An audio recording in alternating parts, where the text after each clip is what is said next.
Hi, everybody. I thought I would treat you once again to my current reads on the screen. Ah, everything is feeling so much better, isn't it? I've got a shawl on because it's a little chilly. I've got my cup of tea. All is right in the world. How are you doing out there? Welcome to my channel. My name is Margaret Pinard. I'm a historical fiction and fantasy author. And what we're doing today is a Wednesday wrap-up. So 2nd September wrap-up. And I waited 2 weeks so I could have a good handful of books for you guys. And some are for readathons and some are not. Unfortunately, I chose 2 tomes for my readathon books. And so we'll see. They will take a little bit longer, folks. But welcome. How you doing? What are you currently reading? I'm kind of in a giggly mood because I just spent like 5 minutes trying to figure out a comment on a post on my community tab because it said comment, but when I clicked on comments, it wouldn't let me read it. It was filtering it out somehow. So I went to my back end with the analytics and got the link for the community post, and then went into incognito to see it without like the Margaret's looking at this tab. And it was a comment from Emma Bennett saying I'd watch sticker porn. So that's why it was edited out. In case Emma didn't know she had that effect, now she will. I just thought that was funny. It's a invitation to people who like to do bullet journal / planning with stickers and calendars and all that kind of stuff. I was just thinking of inviting a person or two onto the channel on October 6th. So if that is you and you want to do a little collage planning session, let me know on my community tab. Maybe your comment will show up if you don't use a trigger word that YouTube doesn't like.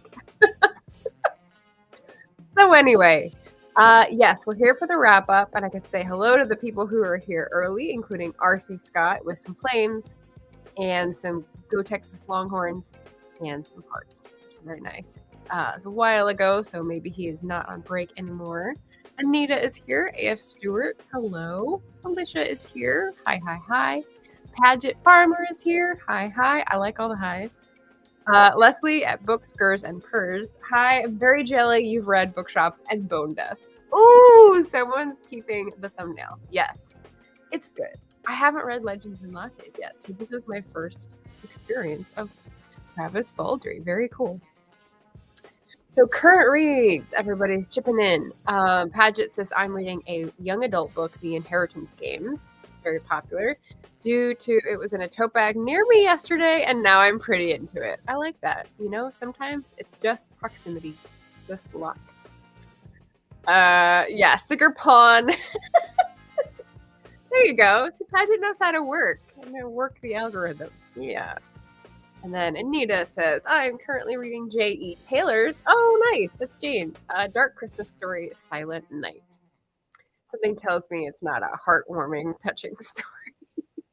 She's releasing a new one this year, so I'm catching up with the series. Nice. Very nice. Cool. Yeah, Dark Christmas Story. Okay. All right. Excellent. So I'll leave that up in case people come in and want to contribute. But let's start on the books that I finished. I'm going to go backwards in the order that I finished them. So I started a readathon this month, just sort of very low-key Scottish books set in Scotland by Scottish writers, something to do with Scotland, anything, right? And that is why I have this one on the go. Memoirs of a Highland Lady, Elizabeth Grant of Rothy Marcus.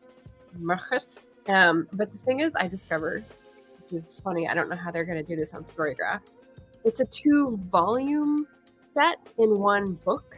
So they actually have it ending on page 349, and then they start volume 2, and they start the page numbers over again. So how is it going to register my tracking progress? I don't want 350 or 320. I want 6 something when I finish this monster. Anyway, Scott Timber. It's a very interesting book. It's a very it's a wealth of resources for the research inclined. So I'm very excited about that. But because it's such slow going, I popped into this one. This is a cozy mystery that I found at Jan's a couple weeks ago. A Wee Murder in My Shop by Fran Stewart. And as you can tell from the cover, it is very on brand for a cozy mystery. There's a dog on the cover, though the dog isn't a character in the book at all. She has a cat, in fact, so I'm not sure what that's about. You've got the Prince Charles jacket, you've got the kilt, you've got this shop that has plaid everywhere, and I used to work in one of those, so yeah. But yeah, murder mystery, woman who finds a wee ghosty friend on a trip to Scotland and brings him home with her.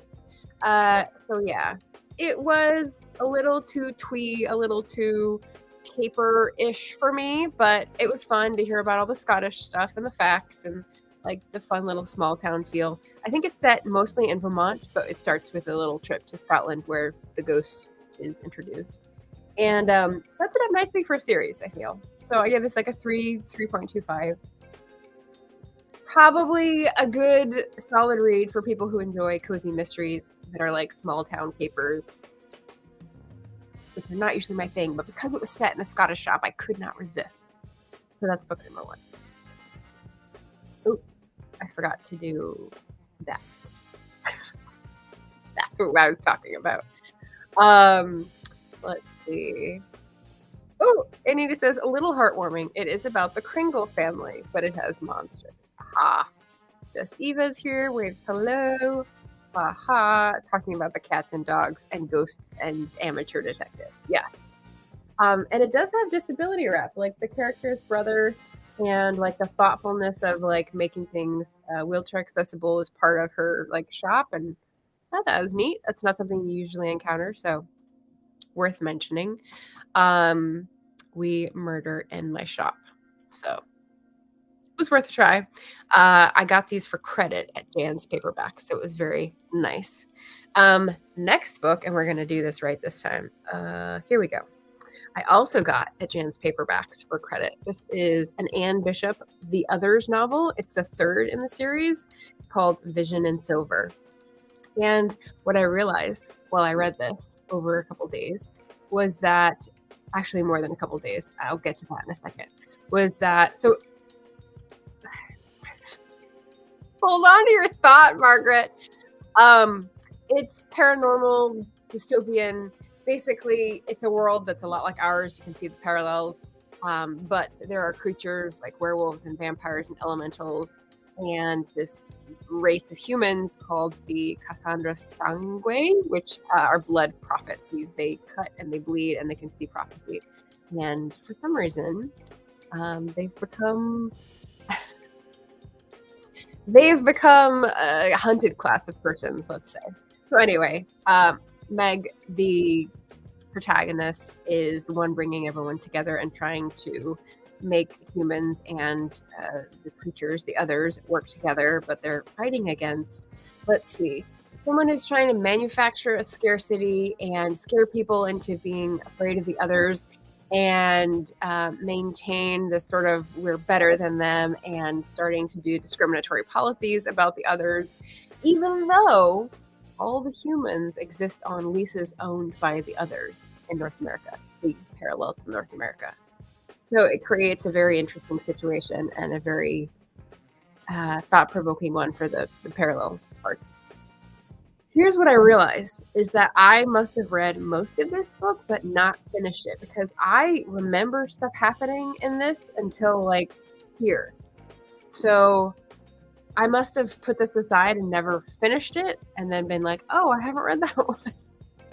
So now I have finally read it, and I think with the first 2 novels, it goes pretty quick. I think with this one, she could have cut like, it's almost 500 pages on a mass market paper book. She could have cut like, I don't know, 80 for the descriptions of different people's figuring things out in their heads. There's a lot of characters that she gets into the minds of, and we spend a lot of time putting pieces together in different people's viewpoints that I think is just duplicative. So that made me pretty impatient. But this time I soldiered through and finished, and I would love to read the next because it's not a cliffhanger, but it's like a very exciting next part in this dystopian world. So yeah. So not for a readathon. It's not short. It is a series, so I guess you could call it Series September. This is the beginning of a series. I'm not going to continue. This is the third in a series, and I think there's 5 at least. So I am going to continue, so that I'm not participating in it. But hey, we'll call it that. So there's book 2.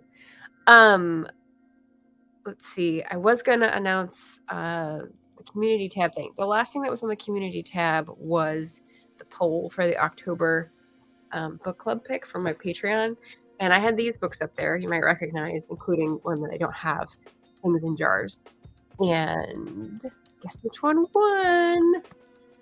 This one! So we'll be reading The Night Circus by Erin Morgenstern, and if you are at all interested, there's a bit.ly link in the description, and I've just put that up in case people want to check it out. There's a few of us, and we have lots of interesting different viewpoints to contribute, which makes it a very good discussion.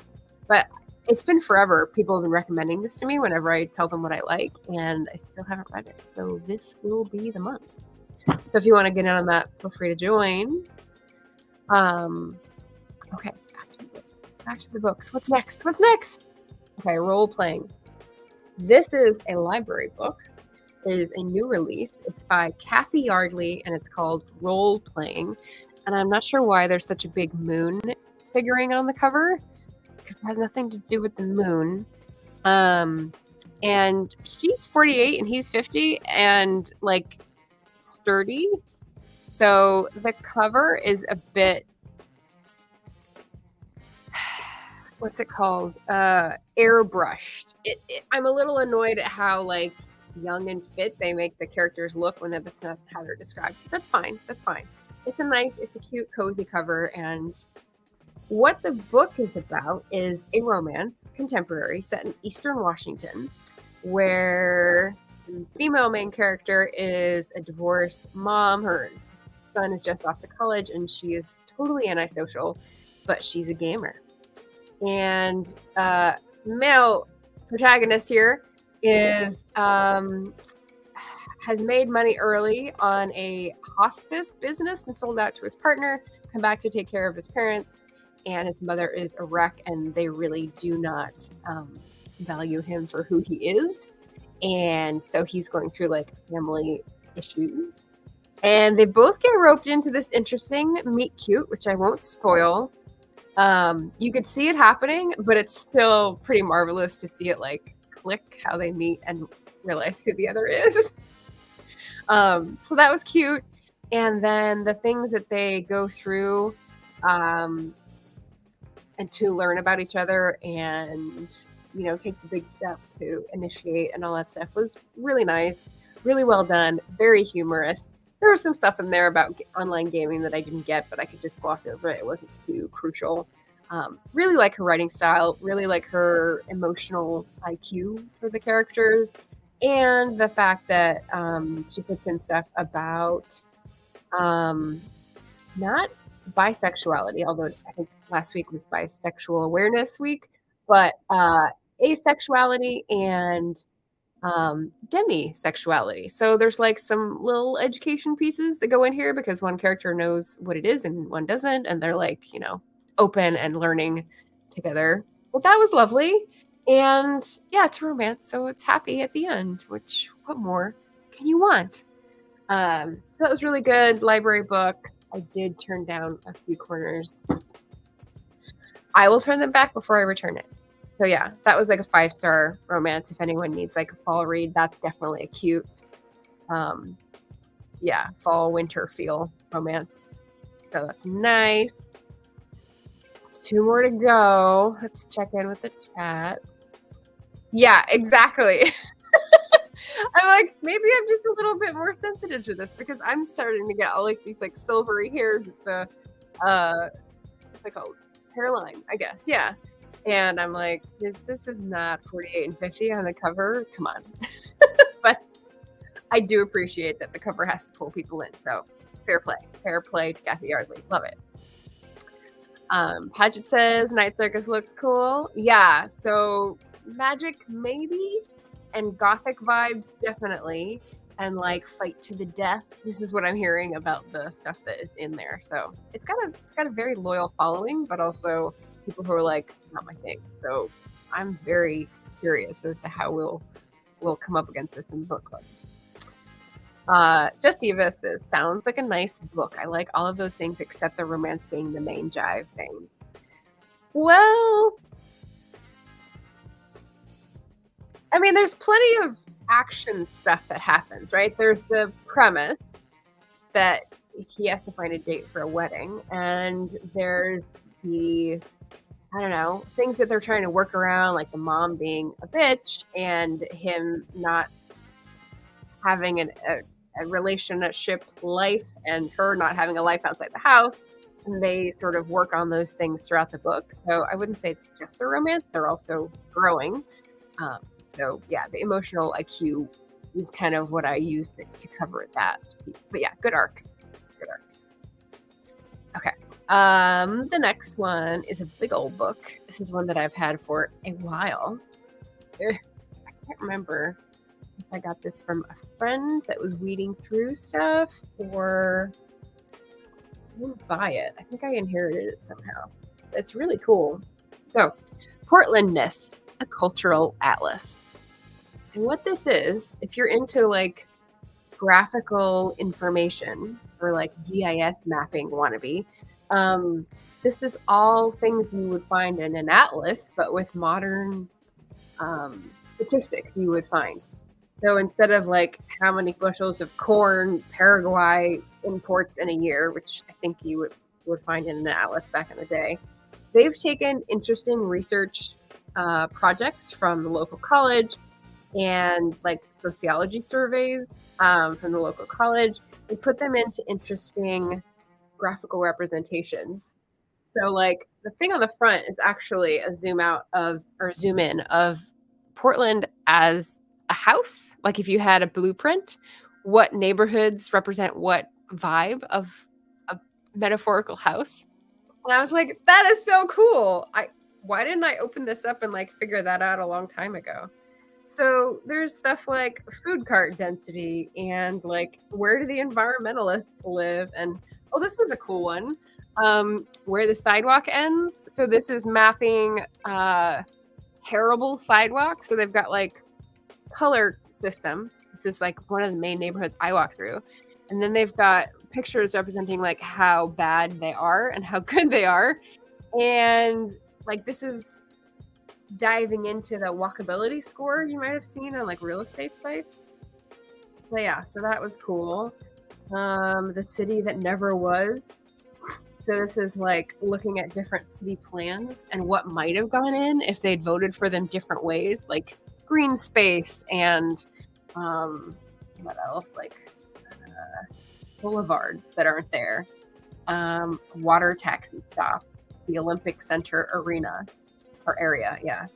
So like, I mean, just like historical, cultural, third graders illustrate the city, like the things that are important to them and that represent your sort of cognitive map of the city. And there's just so many cool things, and several of them, especially towards the back, are sort of social justice framed. So like, well, or whatever you want to call it. There's one that's Mission Invisible, the path of least surveillance. So from one point A to point B, it's like the least amount of surveillance cameras. And this was, I think, printed in 2015. So I'm sure there's a bunch more surveillance cameras at this point, 8 years later. Yeah, it was just really cool to like DIY stuff. Anyway, so yeah, very cool. I don't know if you can get this anywhere, but I'm glad I finally went through it because there are some interesting facts and I didn't tag anything. Well, that'll make it difficult to go back and pull out the interesting facts, but there were a lot. I think the only one that I was like, ugh, were the ones about like beer production. Like, who cares? Give me a break. I just sped through those pages, but the rest of it was really good. Portland and beer. Predictable. Oh, Emma Bennett is here. Emma Bennett missed out on my little giggling mood at the beginning. You will have to watch why I was giggling at the beginning because it concerns yourself.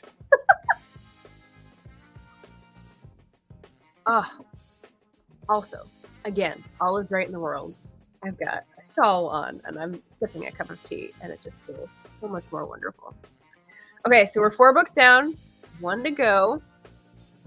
Did I have one more thing to ask? Oh, yes. One more announcement was that we may have a buddy read of Babel discussion this Sunday at noon Pacific. Rachel has been reading this along with me. I finished weeks ago. She is working on a very important campaign with her husband. So her reading speed is a little slower than mine at this point. But yeah, she just messaged me and I'm confirming that we're on for Sunday still because then hopefully Lisa in Bookland can join us as well.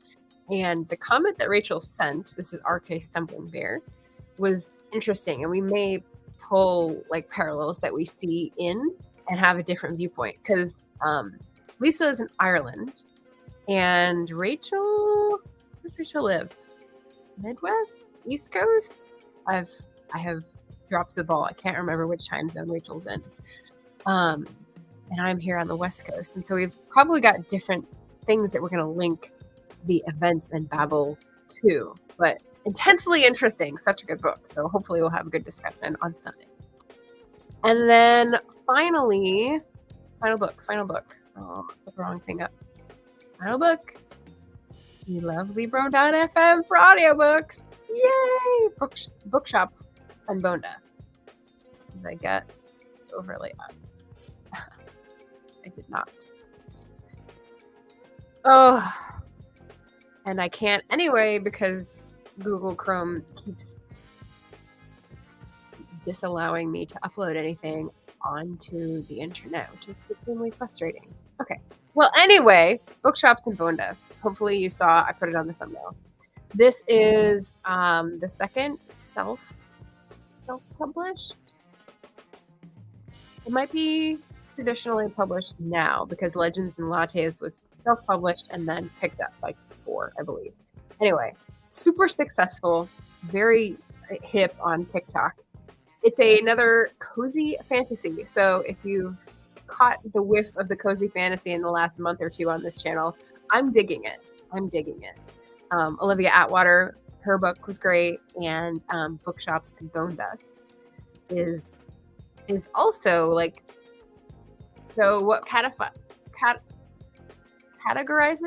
qualifies, try to say those 2 words at once, qualifies something as cozy fantasy is similar to cozy mystery in some respects, meaning low stakes, not a lot of drama, not any gore or like bloody messiness, and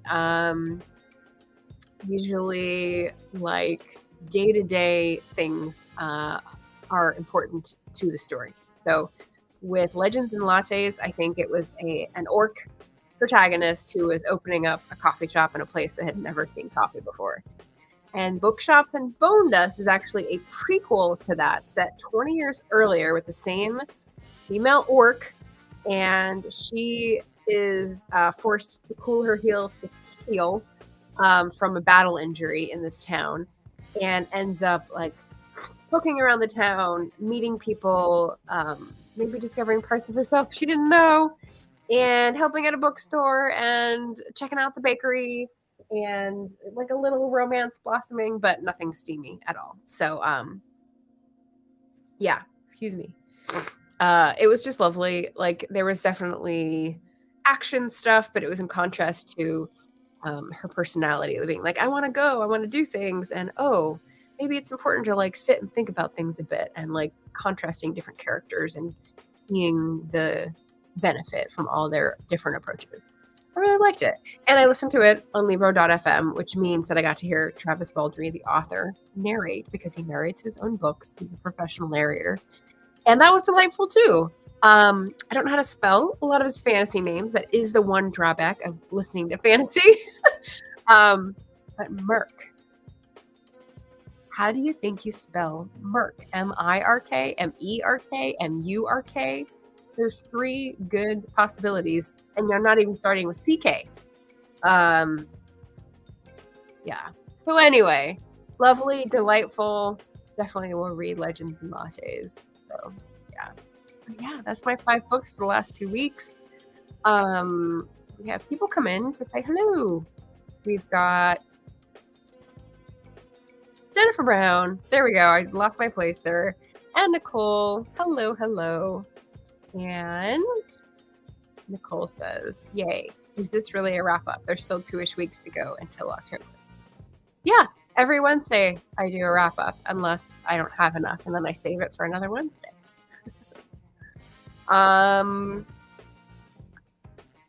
Just 1 week. It's 2 weeks. I am a wild woman though.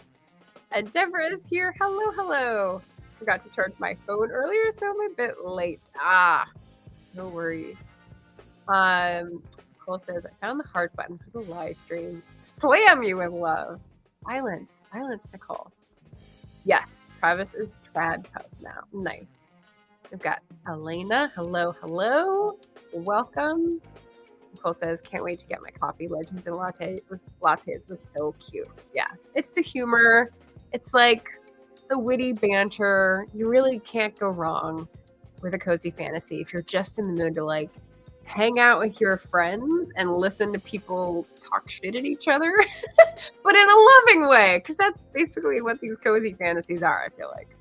Hello, Laura. Nice to see you. Laura Nettles. Dang it, I was at the post office. I have gone 2 days and I should have taken something to the post office and I have not. So good on you. I am late to do that.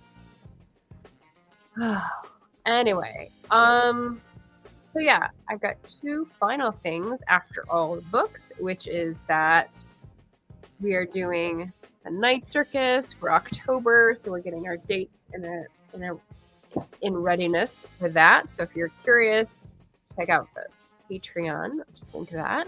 And then what just dropped like 3 hours ago is I had a little conversation with Mr. Self Pub with Dale. So Dale's podcast is live now, where I got to talk to him about writing and publishing. And I don't think I embarrassed myself too badly. So there you go. Check out Dale's podcast, leave a comment, say hello. And yeah, that was really cool to be involved with that. So yeah, I think that is all my announcements for the week. I don't have anything until Sunday, hopefully, when we'll be talking about Babel with Lisa and Rachel. I did work on a lot of fun video ideas and planning. So again, if you're interested in planning and stickers and bullet journal kind of collage stuff for October 6th, let me know on the community tab. And don't use trigger words, Emma, because I can't see those comments. All right. Well, thank you everyone for coming by. Let me know if you have been interested in any of these books or what you're currently reading. Like I said, for Scott Timber, I've got this monster, and for Straya September, I've got this monster. Oh, that came out in London. Fatal Shore, Robert Hughes. These are both rather old. This is like 1850s old, and this is like, what was it? 1987, I think. But also yielding a lot of great research facts. So why did I wait this long to read these? Read your own TBR, folks. That's what the lesson is. All right. Well, thank you everyone for watching, for joining, for reading along with me. I hope you're doing well with your readathons, and I will see you Sunday. Take care. Bye.